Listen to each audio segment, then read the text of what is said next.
I have known many gods. He who denies them is as blind as he who trusts them too deeply. I seek not beyond death. Let me live deeply while I live. Let me know the rich juices of red meat, the stinging wine on my plate, the hot embrace of white arms, the mad exaltation of battle, and I am content. Let teachers and priests and philosophers brood over questions of reality and illusion. I know this: if life is an illusion, then I am no less an illusion, and being thus, the illusion is real to me. I live, I burn with life, I love, I slay, and I am content. In our various series on the lore of the Conan universe, I don't often talk about how the Hyborian Age is just that, an age. It is in part historical fiction. When we speak on issues of alchemy or mummery, we are very much hitting on this aspect of the universe. So for those interested in the higher fantasy feel of this specific miniseries, I do hope you'll forgive this brief detour into a world of con artistry, superstition, and assassination. This video would not exist without the comment from user Raymond Cruz 1007, who wanted to know more about this subject, so thank you for that. As always, our source list is linked in the description box below for this series, and I claim no lore master status. Now come with me down this dark alley as we buy an immortality potion that will totally work, I promise, as we begin. Grimdark. Half off! If you'd like to see my progress as I make new content, enlist today through YouTube memberships or Patreon to become a soldier in the Grimdark Legion. My thanks to the men and women who've already served, whose names are listed here. You keep darkness at an affordable price. In the age undreamed of, alchemy has yet to be split into the two categories of chemical and philosophical alchemy that it later would in history. Therefore, all practitioners of the craft have both been trained in philosophical alchemy, which simplified is the oldest self-improvement philosophy in the world, and chemical alchemy, which encompasses the creating of various elixirs and poisons. This, of course, would later, during the French Revolution, be transitioned from alchemy into chemistry, but of course that is a far, long way away from the Hyborian Age. Learning this art is a matter of intelligence, not magical knowledge, though the two will overlap in areas where to be well educated on the world is also to be educated in magic, if that makes any sense. While a Pictish shaman will not likely have a series of bottled liquid dark spirits for you to partake in, a Tyrannian court wizard who is also a talented lawyer or a Stygian learner of the arts of the Black Ring, who are also learned alchemists, will. I say again that this is a matter of intellect, so let's go over all those who would be knowledgeable on the subject. For starters, we have non-magical healers, some of whom may take on the title of alchemist if they're from the West as well as Middle East, or even doctor if they're from the Far East.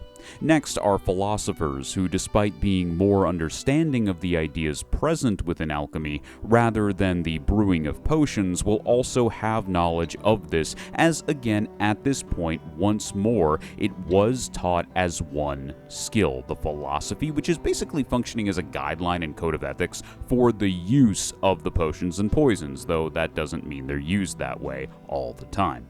Both of the people I just spoke of could also take on teaching jobs at specialized universities, which we will talk about soon in this same video. Lastly, those who know the most about antidotes to poisons as well as how to make them are those who use them the most. Should an elite assassin from any culture on the megacontinent or beyond, say Mayapan for example, be worth their salt, they will be masters of curing, brewing, and building immunity to poisons. As an honorable mention, anyone who works with preparing dead bodies for funeral rites, meaning mummification or otherwise, would have a generally good knowledge of alchemy as well, and may have been required to attend a university to get their current position. This is of course because of the kind of embalming process and organ removal and a bunch of things like makeup construction and beautification that would be necessary to make a dead body look good for a funeral or final goodbyes in some cultures. Though I suppose not the case for, well, actually yes, still the case for mummification and traditional mummification. As a side note, especially for those especially interested in either playing a character from Yamatai sort of culture, meaning effectively the Conan Proto-Japanese culture, or a Yun worshipper from Kitai, what I would really look into is Buddhist self-mummification. It was a practice that was so harmful the Japanese government eventually banned it, but it's effectively another take on mummification which you could use that would put an original spin on the character. The reason I say a cult of Yun, or a Yun cultist, or sort of Yellow King Carcosa-style cultist from Kitai, is that it's the kind of thing that would be so self-harming and ridiculous for them to do that they would literally just do it. And also remember, their form of necromancy, if you watched our God series, involves speaking to the dead rather than summoning the dead's body. So they might even consider the body to be fundamentally useless, and shuffling off the coil and shuffling off the physical body being actually helpful for their spiritual life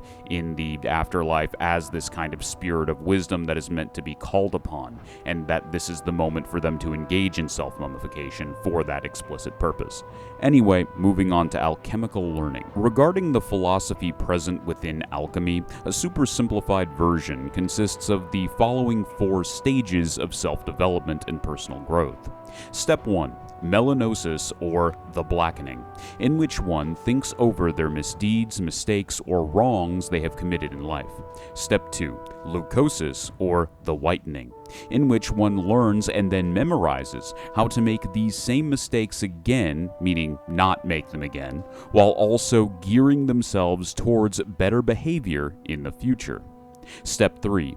Xanthosis, or the yellowing, in which a person incorporates others, whether that be their family, community, or wider nation, into their positive goal, ultimately creating a major shift for the better in their local culture. This would probably be a step or stage of life, xanthosis, in which, say for instance, if your character was a field doctor, and this would be actually a really good alchemist backstory if you want to be the Hyborian Age or Conan equivalent to Dr. John Watson from Sherlock, you could absolutely do that by being an ex-field medic alchemist who then came back home and maybe, I don't know, is best friends with a dark sorcerer who would be like a Sherlock figure. That would be very fun. Finally would be step 4, iosis, sometimes called the reddening in reference to the chemical of heat or the chemical heating of an object, usually a metal object, or the purpling in reference to its use as a royal color in many cultures, most specifically Roman and Egyptian culture. This is about first selecting a symbol for yourself to always signify a change you've gone through, and to live up to that symbol by always repeating the last 3 steps every time you make a new mistake, thus re-solidifying the fundamentally altered for the better you. The aspect of symbol creation is something that can also make a good origin story for a cult, as it could begin as an academic or medical group dedicated to some form of community improvement before denigrating or degenerating into a nightmarish occult brainwashing compound. Dungeon masters should feel free to add to this philosophy their cultural flair to make the university teaching it more unique, while still coming from a universal root. From this philosophy, you can probably guess that most alchemists would be law-abiding citizens, hence why healers or teachers would be most common to have these skills in, or if not, learned through assassination training of some type.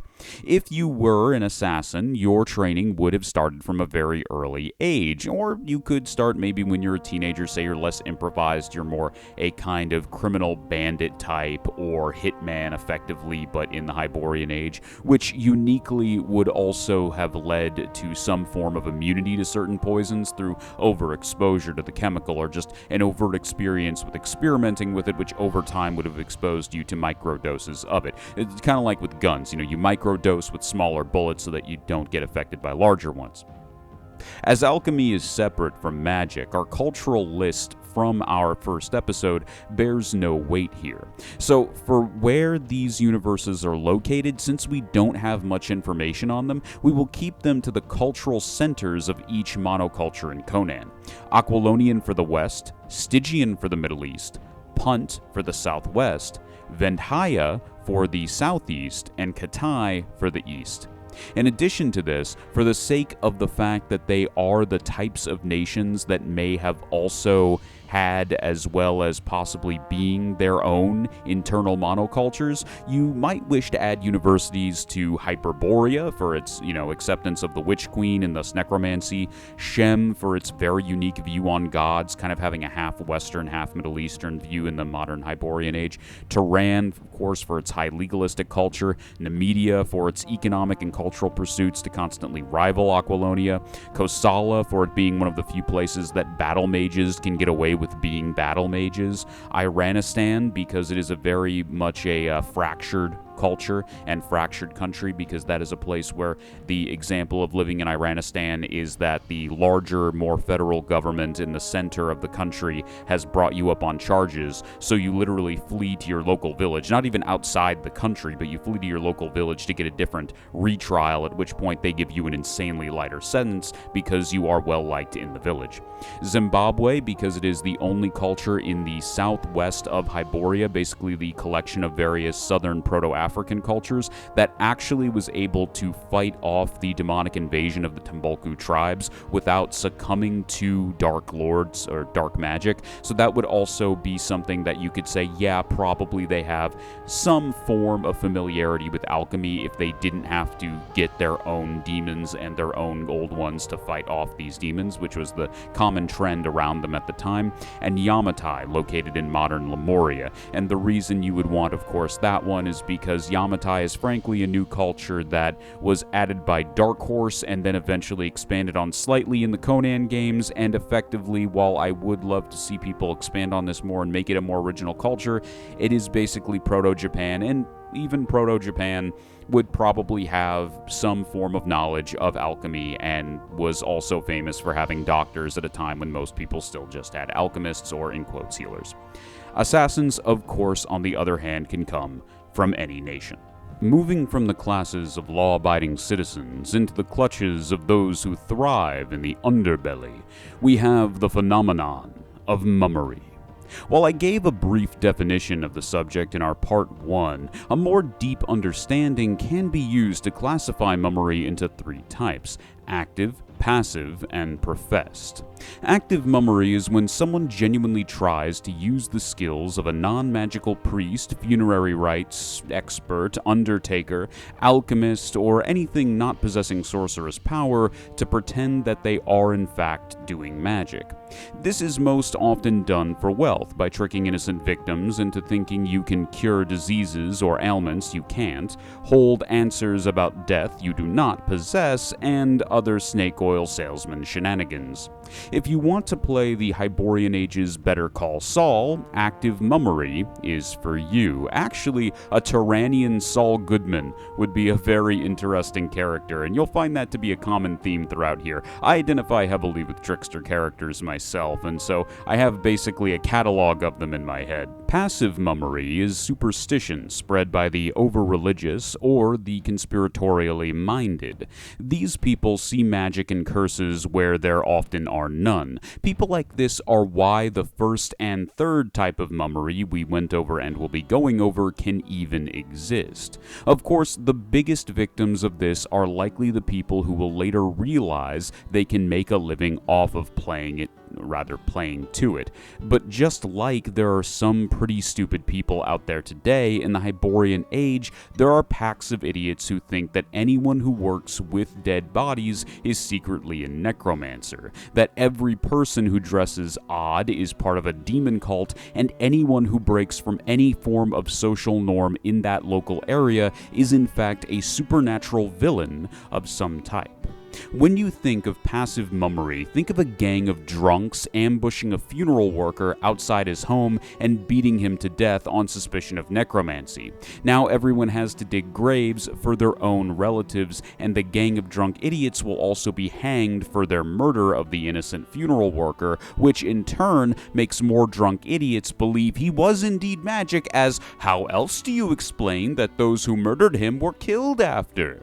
Professed mummery is when characters like Conan himself profess magic to be either non-existent or weak, that it is not worth pursuing as a field of study if it exists as a field of study at all, because of its weakness, with all larger displays of magic being the work of demons rather than men, and only pathetic displays of minor trickery being credited to humans. Of course, another way to explain things with the world of magic to Conan's eyes, especially a really great Dark Horse comic storyline, is that Conan was about to be executed and literally Crom performs divine intervention on his behalf to prevent him from getting beheaded, and he said, "Man, that was a really weird lightning storm and totally nothing else." In my headcanon, since Thoth-Amon and Conan are ruling over Aquilonia or Stygia respectively, I like to imagine that they share angry letters with each other, or that something like that exists to the point of nearly provoking a war between the two nations. Accusations of cowardly mummery in turn would be met with accusations of mental deficiency until one of them dies of old age, which it's a bromance. It's a bromance in the Hyborian Age that's so very passive. They don't interact all that often. They really don't, but I want them to. I just deeply do, because there's so much ripe, mutually assured bigotry, I suppose, of the other person's way of life. It just is. People often forget these characters aren't archenemies, but more equals in their respective fields, Thoth-Amon for sorcery, Conan for being a warrior tactician, making up the pillars of, literally, sword, Conan, and sorcery, Thoth-Amon. If you'd like to represent your swords and or sorcery on the tabletop soon, you'll need today's sponsor, Ronin Craft. Ronin Craft is an independent 3D model printing service with an excellent customer review score on Etsy. With a specialization in both sci-fi and fantasy, Ronin is your #1 stop for all your weird fiction needs. Because with Ronin Craft, you'll get quality that surpasses any master. The other reason I wanted to make this video is because it's an excuse to tell you my favorite Conan role-playing experience, which was run by a friend of mine, in which I played a character who was a short, fat Stygian man who was also a wannabe cult leader. While the other player was a genuine barbarian, I was going from city to city freeing slaves, preying on the mentally ill, and conning people into thinking I was a Christ or Buddha figure. Our DM was very kind, and instead of me being the one who fought my battles, I was allowed to spend experience points every time I leveled up on my NPC companion followers, which slowly turned me into the equal of any necromancer or demonologist, but based around pure charisma. The young Nordheimer slave I freed basically became the party's second tank, as I turned him into a sort of Ragnar the Red mixed with the Dovahkiin kind of creature that was slaughtering things in droves equal to our large barbarian. In addition, the Tyrannian pickpocket I converted would act as a spy, helping us know things about future enemies before they attacked. It was a great fish-out-of-water way to explain lore on behalf of the DM. I think that's why he agreed to it. But in addition to that, it was also just a fun way to feel like I had this kind of devoted group of disciples or followers or acolytes, which was good because the Zamoran slavers I wronged by freeing one of their slaves were not happy. It was a very fun time, and I really recommend this reskin for any DM or player willing to use it. I had my 2 hero minions and a bunch of cannon fodder followers, which I never got to sort of name, but in my head called the Bloody Disciples. What made the character more absurd was that I kept rolling for luck and getting nat 20s while the barbarian player wasn't so lucky. Eventually, we all kind of agreed his antics were getting in the way of the game, so I put on a grand performance of him speaking in tongues, claiming his divinity was calling him to the ocean, followed by him stripping naked and literally swimming into the sunset. He was literally sunsetted as a character, where he was promptly eaten by a shark as soon as he was out of sight of his disciples. This was a good having your cake and eating it too situation, where he got that sort of comedic, disgusting end that a con artist should get, but in addition to that, it was a very satisfying death. But in addition to that, he still remained as a savior figure in the eyes of his followers, which was awesome, because no one saw him get eaten by a shark. They thought he swam to divinity and immortality. I then re-rolled a Zamoran character, that's Korto Zath, which was another little bit of a comedy character, because he wanted to be a great villainous sorcerer and slaver, but always ends up helping people and doing wholesome things by accident, and that's what he's most known for by the people around him. And we had a great time. So, that's my favorite Conan role-playing story. At the end of this part, I hope you have all you need to roleplay a fun alchemist, mummerer, or even cult leader character. They make for an excellent twist on a built-up cult leader villain, or, like I mentioned, if you really want a Saul Goodman or Reagan Arataka from Mob Psycho 100 figure in Conan. Actually, Reagan Arataka from Mob Psycho 100 is a great example of a con artist mummerer with a heart of gold. He originally makes a living by tricking people into thinking he's a psychic, which results in Mob, an actual powerful psychic but also impressionable young kid, seeing him as a mentor figure.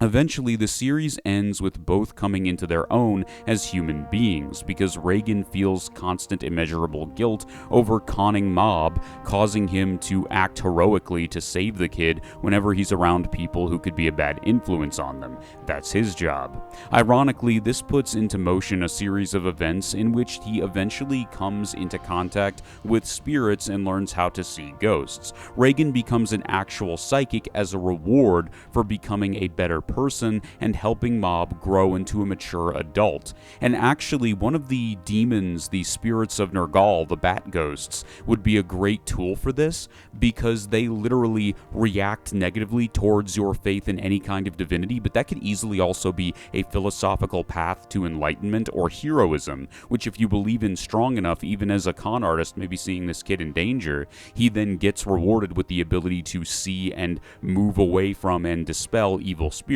maybe becoming something like an unofficial or unaffiliated priest of Mitra. Even though it's more lighthearted, if you were to, say, make Mob a starving Yamatai street orphan with an incredible natural genius level talent for any of the skill-based magic schools we talked about in part 1, generally speaking, you make Reagan into a con man, fortune teller, or hypnotist, you'd have a whole plotline featuring 2 really well-developed NPCs. Okay, at any rate, I do hope you've enjoyed today's video. As always, thank you for watching. As a final reminder, I claim no lore master status. That's why I go off on tangents like this one. You have a lovely night, and as always, thank you for watching again.